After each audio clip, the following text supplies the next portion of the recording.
ఇట్లాంటి ఇష్యూస్ ఏమున్నా శాశ్వత పరిష్కారం ఒక గైడ్లైన్స్ పెద్దలు శ్రీనివాస్ రెడ్డి గారు చెప్పినట్టు చిన్న పత్రికలు మధ్య తరహా పత్రికలు పెద్ద పత్రికలు వీటిని ఏ విధంగా డిఫైన్ చేయాలి, గవర్నమెంట్ ఆఫ్ ఇండియా గైడ్లైన్స్ ఏంది, election commission of India guidelines ఏంది, పత్రికలు అంటే ఏంది, పొలిటికల్ పార్టీ ఓన్డ్ జర్నలిజం ఏంది, ఆ పత్రికలు ఏంది అనే దాంట్లో కూడా డెఫినేషన్స్ ఉన్నాయి.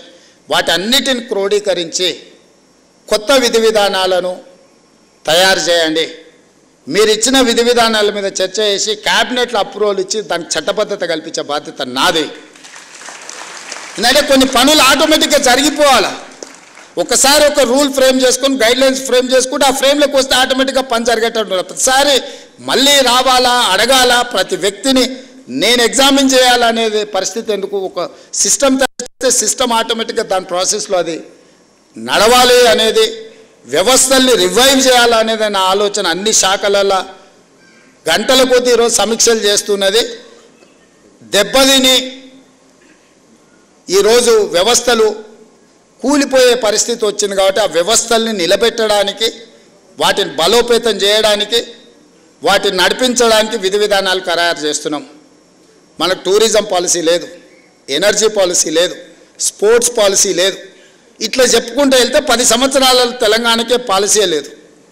పాలసీ లేకపోవడం కూడా ఒక పాలసీ కింద భావించరు కొంతమంది.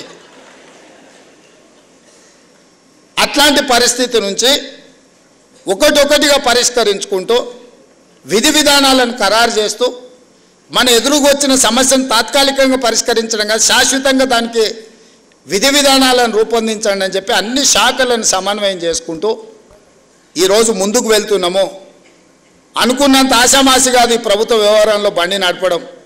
మీకు తెలియంది కాదు, మీరు అందరు కూడా చూసినారు. దానికి ఒకసారి ఎనుకో ముందో అవుతుంది. కొంతమంది అధికారులకు విధానం 10 సంవత్సరాలు ఒక సిస్టంలో పనిచేస్తే ఓవర్ నైట్ ఆ సిస్టమ్ అంతా మార్చాలనుకుంటే కూడా కొన్నిసార్లు వాళ్ళకి అర్థం కాదు కదా, అర్థం కావడానికి కూడా కొంత సమయం పడుతుంది. వాళ్ళు అనుకుంటారు 10 నెలలు అయితే వీరు వారే అవుతుండొచ్చు అని కూడా ఎదురు చూస్తుంటారు కొంతమంది.